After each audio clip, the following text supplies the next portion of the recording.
अच्छा, उसके अलावा कल के लेक्चर से किसी का कोई क्वेश्चन हो, दोनों टेक्निक्स डिस्कस की थी उनमें। सर सर जी। सर मैंने किया था वो जो आपने कमांड लाइन में करवाया था ना, हम्म। तो वो उसमें ना मेरा एरर आ रहा था, तो मैंने पहले नेट से सर्च किया कि ना सॉल्व हो जाए, जी, लेकिन उसका कोई ना मतलब मुझे नहीं मिला। तो फिर मैं आपको ना स्क्रीनशॉट सेंड कर दूंगा, फिर आप बता दीजिए। ठीक हो गया। अच्छा बच्चों, उसके अंदर ना कॉमन एरर ये हैं कि मैंने कल की क्लास में बताया था कि अगर पाथ के अंदर स्पेस हो ना, लाइक मैं दे रहा हूँ कि माई स्पेस फोल्डर का नेम है, तो उसको डबल कोट्स के अंदर करना है। मेक श्योर कि आपने पाथ, वो टारगेट का पाथ हो या फिजिकल पाथ हो, अगर उसके अंदर स्पेस है तो डबल कोट्स में। अगर स्पेस नहीं भी है फिर भी कोशिश करें कि डबल कोट्स के अंदर उसको रखें, ताकि स्पेस वाला इशू मसला ही ना बने। क्योंकि जब भी स्पेस आती है उसको लगता है कि ये स्कोप इसका खत्म हो गया, आगे नेक्स्ट कोई नया एट्रीब्यूट डिफाइन हुआ है। तो इस चीज की श्योरिटी कर लें। और द सेकंड थिंग कि रन एज एडमिनिस्ट्रेटर ओपन किया हुआ है आपने कमांड लाइन को, ये इन दो चीज़ों का मेक श्योर करके ट्राई कर लें। अगर फिर भी एरर है तो फिर मेरे साथ आप ना क्लास के बाद स्क्रीन शेयर कर लें, स्क्रीन शॉट बना के ठीक है भेज दें। सर। ठीक है सर, ओके। ठीक हो गया। हाँ जी, और किसी बच्चे का कोई क्वेश्चन?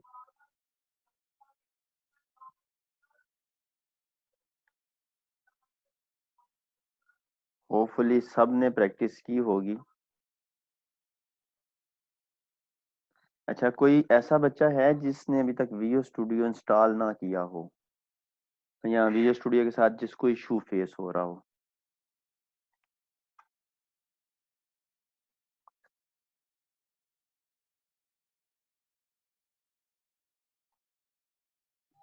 विंडोज पे तो हो गया है, मैक पे नहीं हो रहा। उसमें क्या इशू आ रहा है? आपने आई थिंक मेरे साथ कोई स्क्रीन भी शेयर की थी। मैंने आपको सारे स्क्रीनशॉट शेयर किए थे, और उसमें इशू ये है कि डॉट नेट कोर की सारी चीजें आ रही हैं, पूरी एप्लीकेशन कंप्लीट बन के आती है विद बूटस्ट्रैप।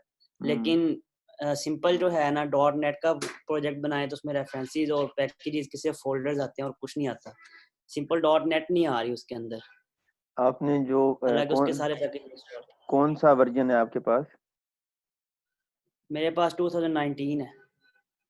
अच्छा, 19 है। उसमें आपने वो वेब वाला चेक बॉक्स चेक किया था? उसमें एक्चुअली पूरे पूरे पैकेज होते हैं। मैं सिर्फ इंस्टॉल ही वेब की है, जमारीन और मोबाइल ऐप्स वगैरह उसके लिए नहीं मैंने किया चेक। अच्छा, चलें किसी टाइम मेरे ना जूम पे या टीम व्यूअर ओपन करके ना वो मेरे साथ शेयर करें। ठीक हो गया सर। अच्छा जी, और किसी बच्चे का?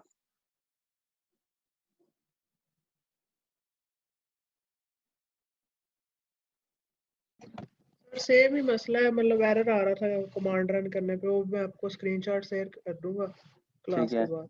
एक्चुअली मैंने अभी जो बच्चे ने अभी यही सेम जो कमांड वाला इशू था ना, आपने भी वो मेक श्योर करना है कि एक तो रन एज एडमिनिस्ट्रेटर करके ओपन किया कमांड लाइन को, एंड डायरेक्टरी चेंज की है, उस डायरेक्टरी में गए हो आप, और जिस वर्जन का प्रोजेक्ट है उसी वर्जन की आपने ASP.NET_Compiler.exe को यूज करना है। याद होगा मैंने दिखाया था 3.5 भी है, 4 भी है। 64 बिट कंप्यूटर है तो 64 बिट वाले फोल्डर में जाएं, एंड देन जो भी आपका वर्जन है उसकी वर्जनिंग में जाके, और द सेकंड थिंग कि अगर स्पेस है उसके अंदर तो उसको डबल कोट्स में रखें। इस ठीक है चीज सर, को मैं सारी चीजें इस चीज चेक को कर रहा अवॉइड हूँ। कर दें कि स्पेस है या नहीं है, कोशिश करें कि डबल कोट्स में यूज करें, ताकि अगर कोई स्पेस हो भी तो वो फिर इशू ना उसका बने आपके साथ। Okay sir. हाँ जी, और किसी का कोई इशू? ठीक हो गया। अच्छा, इस चैप्टर को आज हम लोग क्लोज करेंगे। Sir next. आपने कहा आपको रिमाइंड करवाना है कि आज आपने DLL अप्रोच के बारे में भी बताना है। हाँ एग्जैक्टली, मैं रेगुलर वालों को पढ़ा रहा था तो मैंने उस वक्त उनको बताना था, बट वो क्वेश्चन से क्वेश्चन निकलता गया तो मैं फिर भूल ही गया हूँ। चैप्टर उनका कंप्लीट तो कर दिया, बट DLL किस पर्पस के लिए यूज होती है या प्रोग्रामर करते हैं वो बताना भूल गया मैं उनको। चलिए नेक्स्ट क्लास में उनके साथ। अच्छा, हम लोगों ने सेकंड अप्रोच पढ़ी थी, प्री कंपाइलेशन फॉर डिप्लॉयमेंट, जिसके अंदर हमने कहा था कि डेवलपर जो है वो अपनी मशीन के ऊपर उसको कंपाइल करता है एंड कंपाइल्ड वर्जन जो है उसको वेबसाइट को सर्वर के ऊपर अपलोड करता है। अब सर्वर क्या है? बेसिकली आपकी वेब होस्टिंग है। डोमेन आपने बाय की होती है, वेब होस्टिंग है, वो स्पेस है जहां आप अपनी वेबसाइट को कॉन्फ़िगर करते हो। अब डीएलएल अप्रोच जो है ना, वो डिफरेंट सिनेरियोज में डिफरेंट प्रोग्रामर यूज करते हैं। मैंने मैनी टाइम्स इसको इस तरह से यूज किया है कि मेरे पास कोई कॉमन फंक्शंस होते हैं, मतलब जेनेरिक टाइप के, मतलब जो मुझे पता होता है कि एक प्रोजेक्ट में भी इसकी जरूरत है, दूसरे प्रोजेक्ट में भी जरूरत है। वो विजुअल बेसिक में लेट्स सपोज,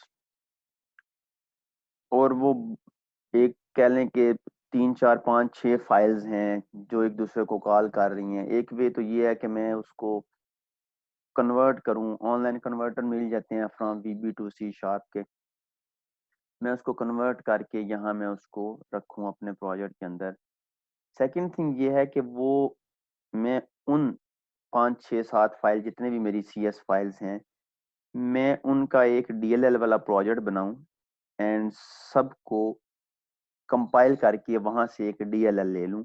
एंड अब उस प्रोजेक्ट को, DLL बेसिकली लैंग्वेज इंडिपेंडेंट होती है, लैंग्वेज डिपेंडेंट नहीं है। मैंने DLL बनाई विजुअल बेसिक लैंग्वेज से, मैं उसको C# में यूज कर सकता हूँ। मैंने C# में बनाई, मैं उसको विजुअल बेसिक में यूज कर सकता हूँ। DLL में क्या है, वही क्लासेस कंपाइल्ड फॉर्म में होती हैं। मैंने उस क्लास का ऑब्जेक्ट बना के डार्ट लिखूंगा तो DLL के अंदर अगर वो क्लास है तो उसका फंक्शन जितने भी हैं वो एक्सेसिबल होंगे। तो एक तो ये है कि एक फाइल DLL बना ली एक प्रोजेक्ट से, अब उस DLL को जिस जिस प्रोजेक्ट के अंदर मैं इंक्लूड करता जाऊंगा, उस प्रोजेक्ट के अंदर, उस DLL के अंदर जितनी भी क्लासेस पड़ी हुई हैं वो सब की सब एक्सेसिबल होंगी। सेकंड, कुछ प्रोग्रामर अपने कस्टमर को तंग करने के लिए यूज करते हैं। तंग किस सेंस में? आप में से कोई आया है मेरे पास, उसने कहा है कि वेबसाइट बनानी है। मैंने कहा जी ठीक है बना दूंगा, मैंने रिक्वायरमेंट ले ली। अब आपको कोई हाव नाव नहीं है कि वेबसाइट किस तरह से बनती है, क्या बनती है। मतलब मैंने तो इस तरह के भी लोग देखे हैं सरगोदा सिटी में कि वो मीटिंग के लिए बुलाते हैं और अपने जो कंप्यूटर रिलेटेड पर्सन है, एडमन ने बुलाया मुझको और उसने कहा जी ये हमारे कंप्यूटर के हैं जो हेड हैं, आप इनसे डिस्कस करें, हम इस तरह का सॉफ्टवेयर चाहिए। तो लेट्स सपोज मेरी उसके साथ 30 to 45 मिनट की मीटिंग हुई और मैं उसके बाद उठने लगा और एडमन बीच में ये कहते हैं हाँ जी बन गया है। मतलब इस लेवल के भी लोग जो हैं वो भी मार्केट के अंदर हैं कि जिनको कोई आइडिया नहीं है कि सॉफ्टवेयर क्या है, कैसे बनेगा, कब बनेगा और किस तरह उसकी वर्किंग है। मतलब वो यही समझते हैं कि मीटिंग की है, 45 मिनट्स जो हमारे कंप्यूटर एडमन के साथ उसने टाइम लगाया तो वो जाते वक्त कहेगा जी सॉफ्टवेयर बन गया। तो इस तरह के भी हैं। तो अगर आपका जो है क्लाइंट जिसने वेबसाइट बनानी है उसको कोई हाव नाव नहीं है, तो उसको डिफरेंट वेज हैं उसको तंग करने के। मतलब जो कि मतलब नहीं बनता तंग करना, लेकिन लोग करते हैं मोस्टली पाकिस्तानी। उसके लिए क्या है, देखिए हमने कल DLL अप्रोच पढ़ी। DLL अप्रोच के अंदर हमने ये पढ़ा कि कंपाइल्ड वर्जन जो है वो सर्वर के ऊपर डिप्लॉय होता है। अब कंपाइल्ड वर्जन में क्या होता है, आपकी CS फाइल एक भी नहीं बनती, बट वो सारी की सारी कंपाइल्ड वर्जन बन के उनका एक DLL बन जाती है और आपने सर्वर के ऊपर उसी को डिप्लॉय करना है। अब मैं किसी क्लाइंट का काम कर रहा हूँ, मैंने एक कंपाइल्ड फॉर्म वाला सिनेरियो जो है अप्रोच उसको अडॉप्ट की हुई है, मैं वेबसाइट उसकी रन होती रही। आफ्टर 1 ईयर उसका मेरे साथ कॉन्ट्रैक्ट खत्म हो गया, वो चला गया। उसने कहा जी मेरा प्रोजेक्ट हो गया कंप्लीट। एक्चुअली मेरा फ्रेंड है, ये उसके साथ फेस हुआ, उसका भाई UK होता है, तो उसने मुझे कहा कि एक फीचर है वो टाइम कंज्यूमिंग है, बड़ा टाइम ले रहा है। मैंने कहा ठीक है मुझे सर्वर की एक्सेस दो। जब मैं सर्वर पे गया तो मैंने कहा भाई कोड फाइल्स किधर हैं, ये तो ऊपर DLL अपलोड हुई हुई है। देखिए अगर आप प्रोग्रामर हो तो आपको पता है कि DLL के अंदर तो कोड नहीं ना होना, कोड तो विजुअल स्टूडियो के अंदर या जो भी आपका एडिटर है उसके अंदर एक्चुअल फाइल्स में होना है। आपने एक्चुअल फाइल्स में चेंजिंग करके एक नई डीएलएल बनानी है, उसको रिप्लेस कर देना सर्वर वाली के साथ।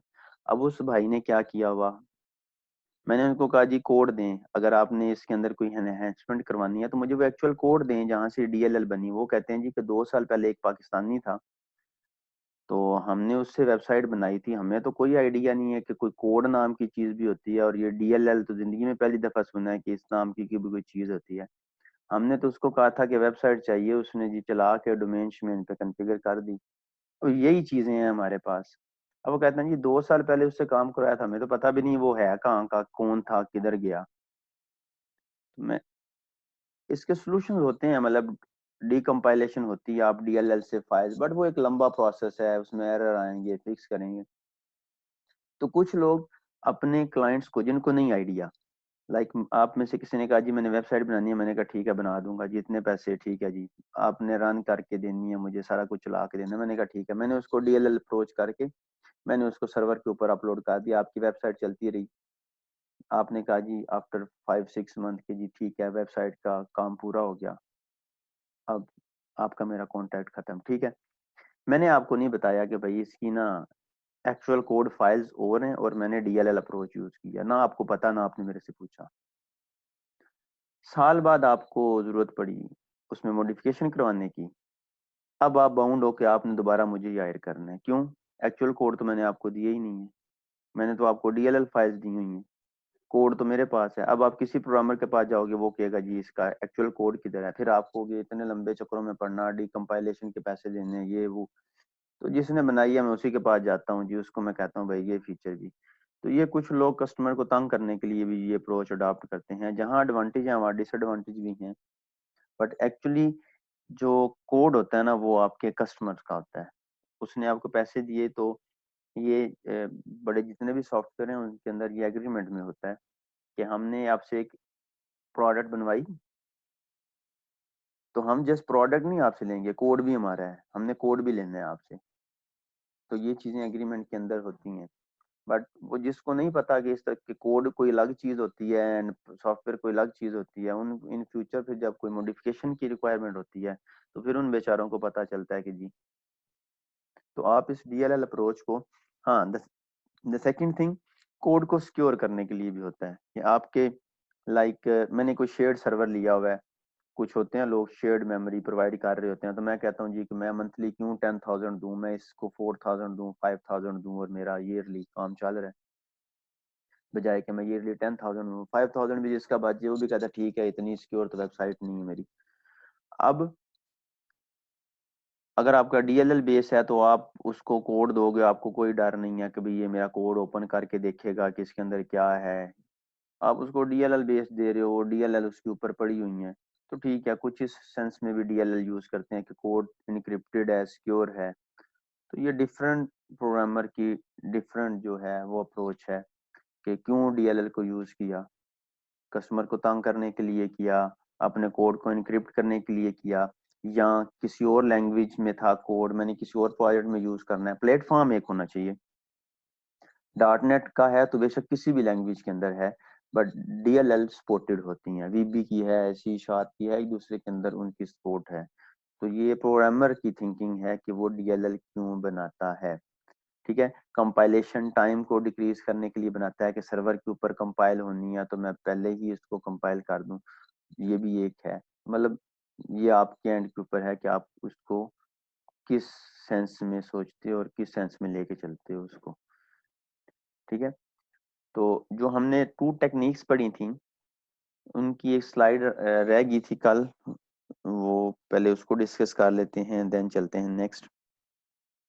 कल हमने जब डीएलएल बनाई थी तो उसमें देखा था कि जस्ट सीएस फाइल जो है ना वो गायब हुई है कंपाइल्ड वर्जन में से।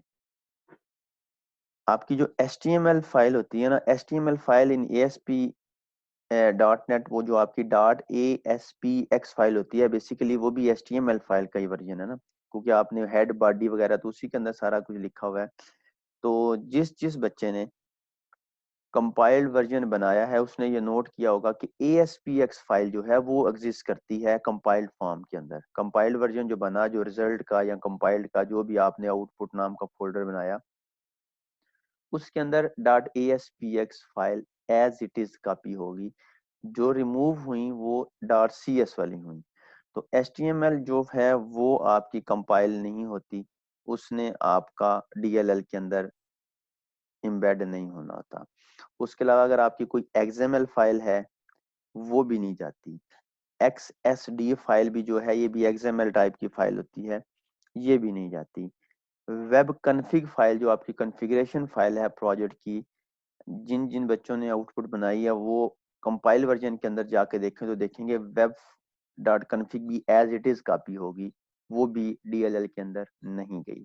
उसके अलावा कोई टेक्स्ट फाइल अगर आपने बनाई हुई है तो वो भी आपकी जो है वो DLL के अंदर नहीं जाएगी, बट जो जाती हैं वो सर्वर साइड का कोड जिन फाइल्स के अंदर आपने किया हुआ है वो वाली फाइल जो है वो आपकी जा रही होती हैं। तो कंपाइलेशन तो हो जाती है खत्म। नेक्स्ट 2 टॉपिक्स हैं, फर्स्ट वन वाला डेफिनेशन है एंड सेकंड वन वाला एक फाइल को डिस्कस करना है, और देन आपका जो चैप्टर है ये क्लोज हो जाएगा। ये जो नेक्स्ट टॉपिक है ये है बिल्ड प्रोवाइडर्स के नेम से। बिल्ड प्रोवाइडर्स, अच्छा इस स्लाइड के अंदर ना मैंने एक फोल्डर की डेफिनेशन भी लिखी हुई है। मोस्टली होता यह है कि मैं बच्चों से पूछूं ना कि बिल्ड प्रोवाइडर क्या होता है तो वो रट्टा लगाया होता है जी, ये एक ऐप कोड का फोल्डर होता है, ये है जो भी डेफिनेशन मैं बताऊंगा। तो एक्चुअली मैं बिल्ड प्रोवाइडर पे जाने से पहले ऐप कोड का बताऊंगा, देन बिल्ड प्रोवाइडर की एक्चुअल डेफिनेशन बताऊंगा। तो समझने में और रट्टा लगाने में यही डिफरेंस है कि अगर मैं आपको 2 चीजें बताई हैं एक ही टाइम के ऊपर और मैं उनमें से किसी एक का पूछूं तो ये नहीं है कि वो चीज रट्टा लगाई हुई है और वो पहले वाली जब तक नहीं बताऊंगा दूसरे वाली तो मैं बता ही नहीं सकता। तो मतलब चीज को समझना है। अगर मैं जस्ट बिल्ड प्रोवाइडर का पूछूं इन फ्यूचर कभी भी तो जस्ट बिल्ड प्रोवाइडर का बताना है। अगर मैं कभी ऐप अंडरस्कोर कोड का पूछूं जिस फोल्डर का भी मैं नाम बताऊंगा, डिस्कस करेंगे जिसको, तो देन ऐप अंडरस्कोर कोड के। ये चीज इसलिए बताई है कि मोस्टली स्टूडेंट्स पूछा बिल्ड प्रोवाइडर क्या होता है जी, ये एक ऐप अंडरस्कोर कोड का फोल्डर होता है। तो वो और चीज है, बिल्ड प्रोवाइडर और चीज है, तो दोनों को आपस में मिक्सअप नहीं करना, ठीक है। बिल्ड प्रोवाइडर पे जाने से पहले हम एक फोल्डर को डिस्कस करते हैं जो कि ASP.NET के अंदर एक स्पेशल टाइप का फोल्डर होता है जिसका नाम है ऐप अंडरस्कोर कोड। मैंने एक पहले बनाया है रेगुलर के लिए, मैं वो डिलीट कर दूं ताकि आपके साथ दोबारा बनाऊं उसको। अच्छा जी, ऐप अंडरस्कोर कोड का फोल्डर, इसकी डेफिनेशन से बेटर है इसकी इम्प्लीमेंटेशन कर ली जाए ताकि आपको क्लियर हो जाए। तो मैं visual studio I think share किया है मैंने, हाँ जी। मैं एक्स्ट्रा क्रिएटेड फाइल जो है ना वो डिलीट करता हूँ। ये जस्ट हमारे प्रोजेक्ट के अंदर सेम उसी तरह जिस तरह कल छोड़ा था प्रोजेक्ट को, ये सिर्फ एक फाइल है पेज लाइफ साइकिल। पैकेज का मैंने बताया कि मेरे विजुअल स्टूडियो में पैकेज इंस्टॉल है तो इसलिए मेरे पास आता है, आपके पास नहीं होगा अगर आपने पैकेज इंस्टॉल नहीं किया। तो पेज लाइफ साइकिल की क्लास हमारे पास पड़ी हुई है, सॉरी फाइल। अब मैं यहाँ एक और पेज क्रिएट करता हूँ, web form, add new item, web form test form, चलिए टेस्ट पेज कर देते हैं, ठीक है। अब हमारे प्रोजेक्ट के अंदर कितने वेब फॉर्म बन गए? 2, एक page life cycle dot ASPX and the second one is test page dot ASPX। अब अगर मैं यहाँ से एक ब्रेसेस रिमूव करता हूँ तो ये एरर मैंने जनरेट कर दिया। क्यों? सर्वर साइड से ये बता भी रहा है कि एक ब्रेसेस मिसिंग है, इसकी ये है, इसकी ये है। अगर मैं ये रिमूव करता हूँ तो ये एक एरर है, ठीक है। अभी मैं एरर नहीं मैंने कोई भी ऐड किया, प्रोजेक्ट को करते हैं रन।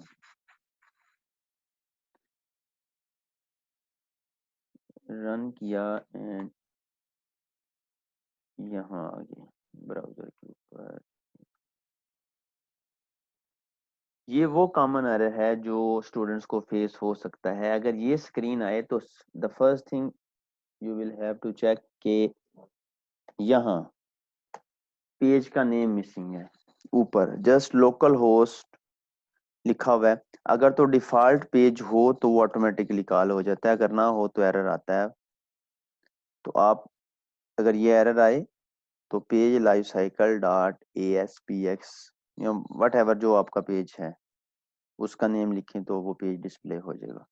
अब चलते हैं विजुअल स्टूडियो की तरफ। विजुअल स्टूडियो में मैंने क्या किया, ये ब्रेसेस रिमूव करके इसको कर दिया सेव। किस पेज में से की, टेस्ट पेज डॉट ASPX। दोबारा चलते हैं ब्राउजर के ऊपर और मैं पेज लाइफ साइकिल को अगेन रिफ्रेश करता हूँ तो एरर नहीं आएगा। क्यों? वो एरर इस पेज के ऊपर है। हम इसको कॉपी करके यहाँ, उसका नेम है टेस्ट पेज। ये पेज जब कॉल होगा तो ये कहता है कि ये वाली एंडिंग ब्रेसेस एक्सपेक्टेड है, ये ठीक चल रहा है। क्यों? वो कॉल ही नहीं हुआ तो उसने क्यों एरर देना है?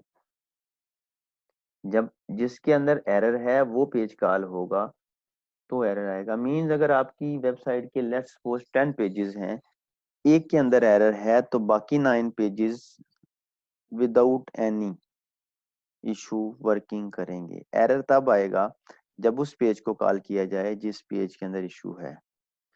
अब चलते हैं विजुअल स्टूडियो के अंदर।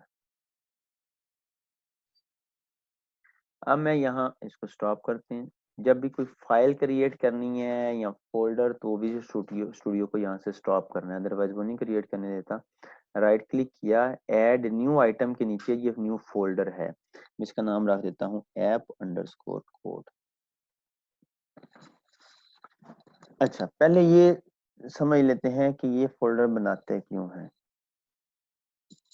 बेसिकली ये फोल्डर बनाया जाता है उन फाइल्स के लिए जो कॉमन यूज होती हैं आपके पूरे प्रोजेक्ट के अंदर, और वो मोस्टली CS फाइल्स होती हैं, क्लासेस।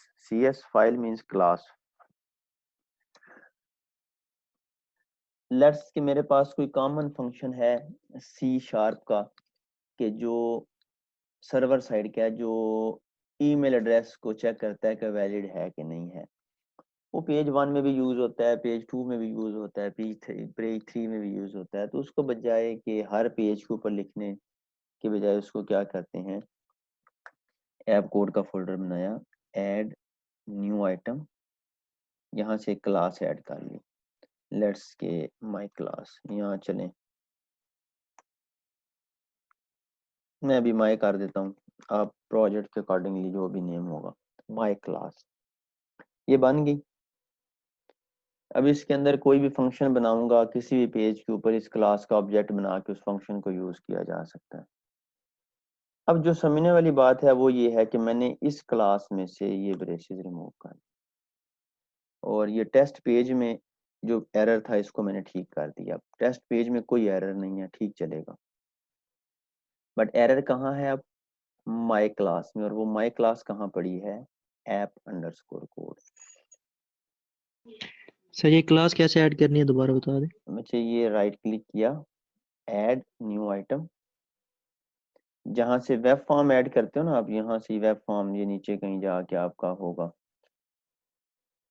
ये क्लास जो भी। और एक ये है कि यहाँ, अच्छा मैंने ना ऐप कोड के अंदर किया था राइट क्लिक। अगर ऐप कोड के ऊपर राइट क्लिक करके न्यू आइटम करोगे ना तो यहाँ वेब फॉर्म का ऑप्शन नजर नहीं आ रहा होता, क्योंकि ऐप कोड के ऊपर, क्योंकि ऐप कोड के अंदर ये वाली फाइल्स क्रिएट हो सकती हैं। आप प्रोजेक्ट के ऊपर जैसे वेब फॉर्म क्रिएट किया ना, वहां राइट क्लिक कर लें या ऐप कोड के ऊपर क्लिक कर लें, जहां मर्जी क्लिक कर लें, जहां बनानी है आपने ऐड न्यू आइटम। तो ये देखें, ये वेब फॉर्म है ऊपर, इधर ऊपर आपने जो बनाया है वेब फॉर्म, तो ये नीचे आपका क्लास है।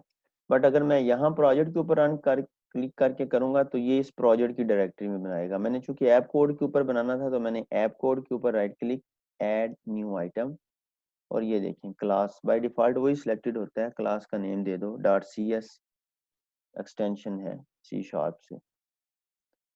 तो यहाँ सर ये क्लास जो ऐप कोड का फोल्डर है ये भी बाद में क्रिएट करना होता है या पहले का होता है? ये है कि कुछ वीडियो स्टूडियोज खुद क्रिएट करते हैं। एक्चुअली अगर प्रोजेक्ट बनाया जाए ना फ्रॉम स्क्रैप, एम्प्टी प्रोजेक्ट, तो ये नहीं बना हुआ मिलता। अगर एम्प्टी ना बनाया जाए ना, दूसरे वाला बनाया जाए, तो ऐप कोड का फोल्डर बना हुआ मिलता है आपको। सर हमारा नहीं शो हो रहा यहाँ पे। वो आपने एम्प्टी बनाया था ना, मैंने खुद कहा था कि एम्प्टी बनाना है, तो वो खुद मैंने अभी बनाया ना, राइट क्लिक करके new folder, add new folder, उसका नेम चेंज कर दिया app_code। ठीक है। Okay sir. तो मैंने अब माई क्लास के अंदर कर दिया एरर। अब चलते हैं ब्राउजर के ऊपर।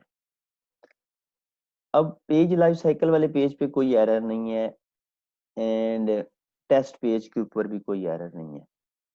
जब टेस्ट पेज के ऊपर एरर था तो यहाँ बता रहा था कि एरर कहाँ है, टेस्ट पेज के ऊपर। अब मैं पेज लाइफ साइकिल वाले को करता हूँ रिफ्रेश, एरर आया, और एरर वो बता रहा है कि माई क्लास के अंदर एरर है। सेकंड टेस्ट पेज को करते हैं, वो भी बता रहा है जी माई क्लास के अंदर एरर है। होता ये है कि जो है आपका app_code का फोल्डर, वो स्पेशल फोल्डर है कि अगर उसके अंदर कोई एरर हो, वो आपका पेज 1 है, पेज 2 है, पेज 3 है, पेज 10 है, पूरी वेबसाइट जो है ना वो डाउन हो जाएगी अगर app_code के अंदर एरर है। क्यों? पेज 1 कॉल हो, पेज 2 कॉल हो, पेज 5 हो, पेज 10 हो, app_code हर दफा बिल्ड करती है अपने इनसाइड जितनी भी फाइल्स हैं जो कि कॉमन होती हैं आपके पूरे प्रोजेक्ट के अंदर। ठीक है। बाकी इंडिविजुअली पेज जो है वो मतलब app_code से बाहर जो चीज है उसने तभी कॉल होना है जब उसका ऑब्जेक्ट बनाया जाए या उसको कॉल किया जाए। बट app_code जो है वो ऑटोमेटिकली कॉल हो जाती है, ऑटोमेटिकली बिल्ड होती है। कोई भी वेबसाइट से चीज कॉल की जाए उसने बिल्ड होना है, क्योंकि वो कॉमन है। उसको नहीं आइडिया कि ये पेज 1 पे यूज हो रही है या नहीं हो रही, 2 पे हो रही है। उसको पता है कि यहाँ जो चीज रखी या कॉमन रखी या हर एक के लिए, तो मैंने इसको चेक करना है कि ये हर एक के लिए अवेलेबल है कि नहीं है। ठीक है। ये लेस देन 1 मिनट रह गया, देन बिल्ड प्रोवाइडर्स की तरफ चलते हैं। ये बेसिकली डेफिनेशन और बताना है कि कहाँ बिल्ड प्रोवाइडर आपके पड़े हुए हैं।